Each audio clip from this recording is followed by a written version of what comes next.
Na pequena cidade de May, Texas, a comunidade vive sob o medo após o brutal assassinato de Chantay Blankenship, de 25 anos, com um assassino oculto entre os moradores.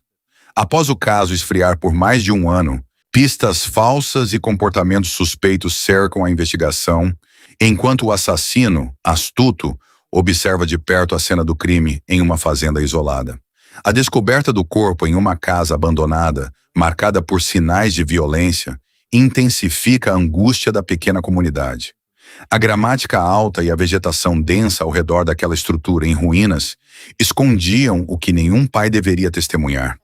Ao removerem a chapa metálica que selava o porão, o ar tornou-se irrespirável, saturado pelo odor da decomposição. Lá embaixo, no fundo de um fosso úmido, o corpo de Chantay repousava em uma posição antinatural, despida de sua dignidade, mas ainda vestindo a mesma camiseta branca com que corria orgulhosa horas antes. A perícia, ao descer as entranhas da fazenda, percebeu que o cenário era um quebra-cabeça de pura maldade. Elásticos de cabelo espalhados pelo chão e uma faca abandonada contavam a história de uma luta desesperada e silenciosa. O assassino não apenas conhecia aquele local isolado, ele o dominava.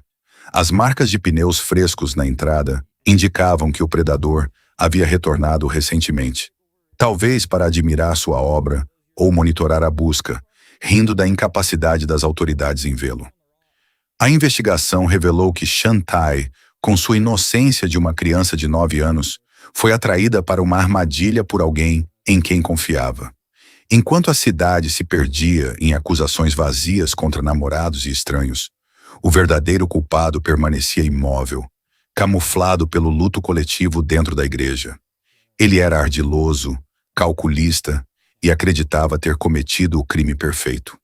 Mas como todo monstro que subestima a justiça, sua própria arrogância deixou um rastro que a ciência forense não ignoraria. O silêncio daquela casa mal-assombrada foi finalmente quebrado, não por gritos, mas pelo veredito que arrancaria a máscara do vizinho exemplar e revelaria a face do mal que caminhava entre eles. A descoberta do paradeiro de Chantay, em uma propriedade abandonada, marcou um ponto de virada sombrio para a investigação. No local, a presença de evidências físicas indicava um crime de extrema gravidade, levando os peritos a isolarem a área imediatamente para a coleta de vestígios.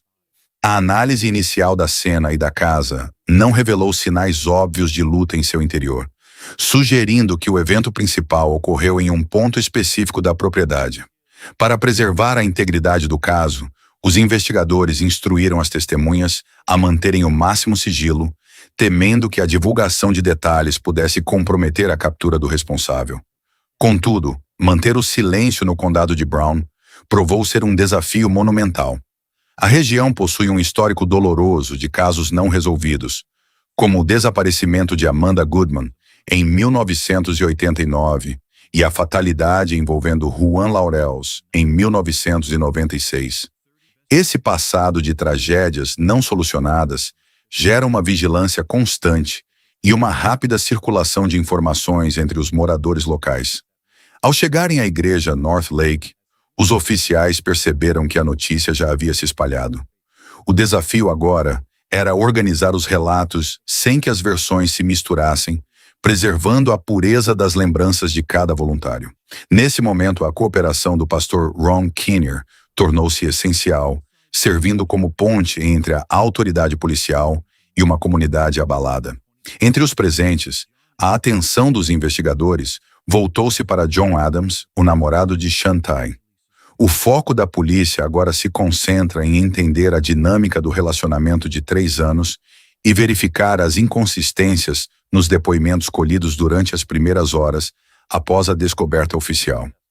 O depoimento de John Adams revelou uma postura desconcertante para os detetives. Em vez de demonstrar a dor esperada pela perda da namorada, ele se limitou a descrever a relação de forma distante, sem questionar os detalhes ou a causa da morte, despertando a suspeita de que já soubesse do desfecho. Para desviar o foco de si, John rapidamente apontou o dedo para Colin Smith, um rapaz da região que costumava sair de carro com Chantai em episódios marcados pelo consumo excessivo de álcool, gerando atritos anteriores no relacionamento. Com o cair da noite e o esvaziamento da igreja, os interrogatórios foram suspensos para serem retomados ao amanhecer. No dia seguinte, o laudo da autópsia trouxe à tona a brutalidade extrema do crime. Chantai sofreu traumatismo crânioencefálico e cervical severos, causados por golpes desferidos com a lâmina de cortador de grama encontrada na fazenda abandonada. A ausência de ferimentos de defesa e as escoriações nos cotovelos indicavam que ela fora arrastada indefesa. Mais perturbador ainda foi a constatação de que o corpo sofreu violência sexual no momento da morte, ou logo após, permitindo a coleta de material genético do agressor. Diante de tamanha perversidade, os investigadores passaram a considerar a hipótese de estarem lidando com um assassino em série, cujas ações passadas explicariam o rastro de desaparecimentos não resolvidos no condado.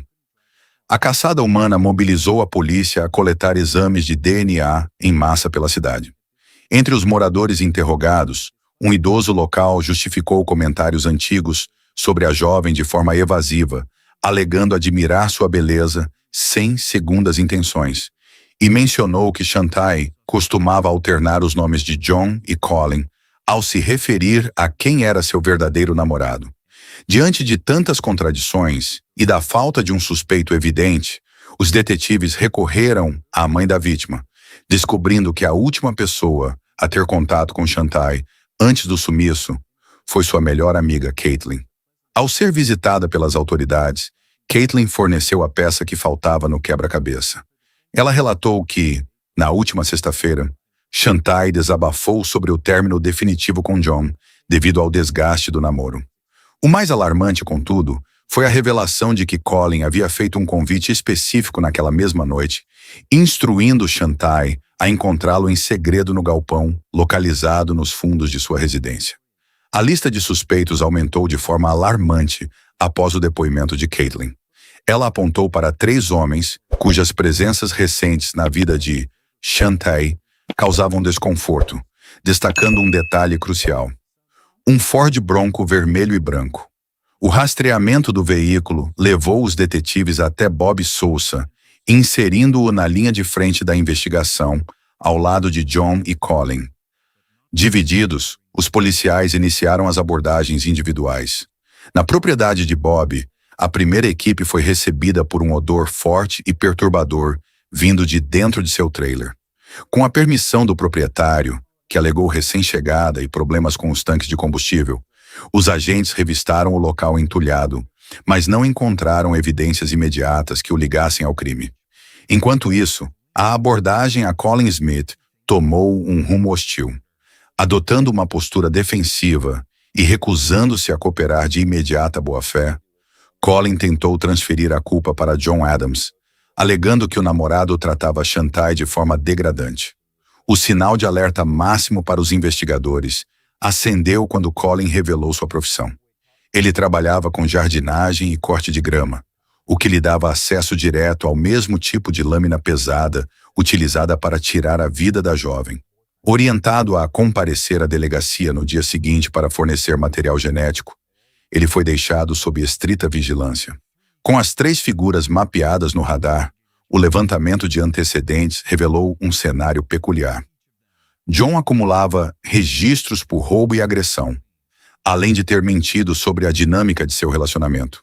Bob carregava uma acusação anterior de violência contra a mulher e frequentava rotineiramente os arredores da fazenda abandonada.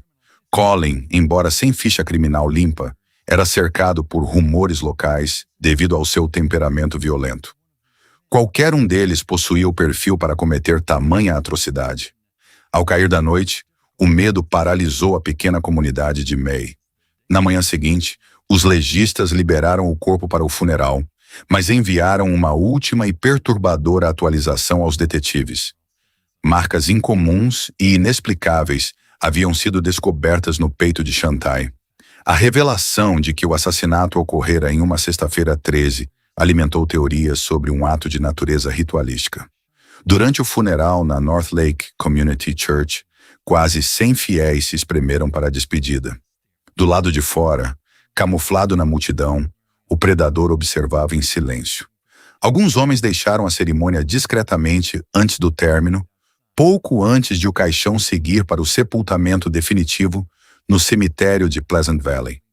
Sem uma resposta imediata e com o sepultamento da vítima concluído, os detetives concentraram suas forças no ultimato, convocando os 3 principais suspeitos para interrogatórios definitivos sob a pressão dos testes de DNA. A pressão dos interrogatórios aumentou as tensões na delegacia. Diante da insistência dos detetives pela coleta de material genético, mensagens interceptadas revelaram o nervosismo dos suspeitos. John Adams tentou minimizar sua preocupação, alegando que o pedido de DNA era irrelevante.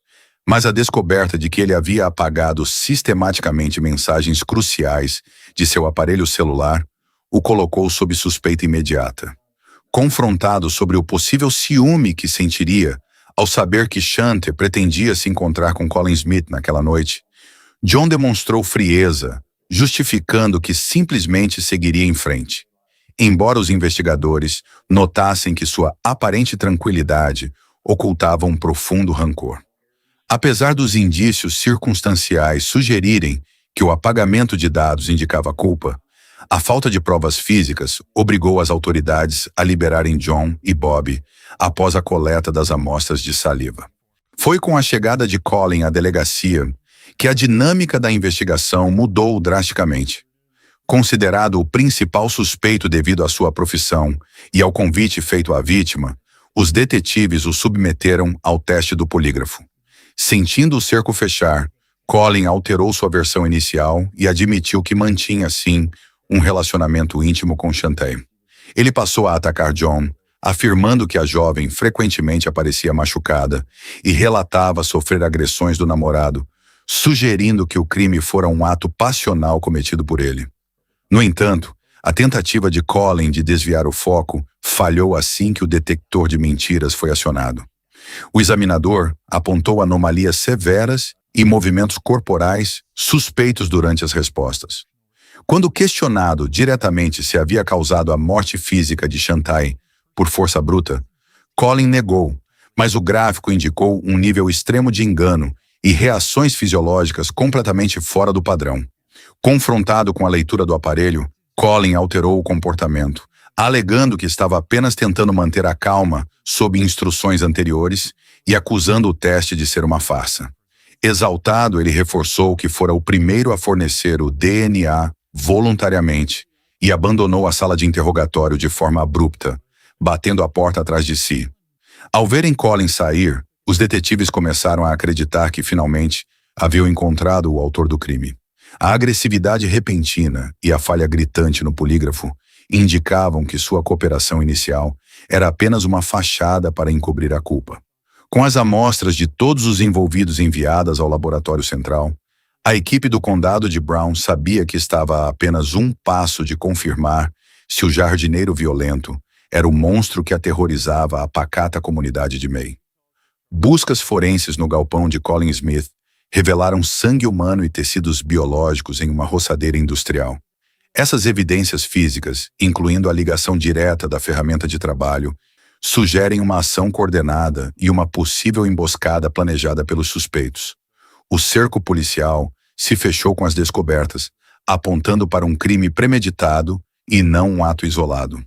Após a perícia descartar os principais suspeitos, a divulgação de um retrato falado baseado em fenotipagem de DNA levou Ryan Riggs a confessar o assassinato de Shante Blankenship em uma igreja em 2017. Riggs detalhou o ataque, recebeu uma sentença de prisão perpétua e a propriedade onde o corpo foi encontrado foi demolida. A confissão tardia de Ryan Riggs revelou o verdadeiro horror oculto na normalidade, encerrando um dos casos mais sombrios do Texas. A justiça tardia trouxe respostas, mas não apagou o impacto da tragédia na fazenda abandonada. Agradecemos a audiência no News Web Doc e convidamos a se inscrever, ativar as notificações e compartilhar teorias nos comentários para apoiar a investigação de mistérios esquecidos.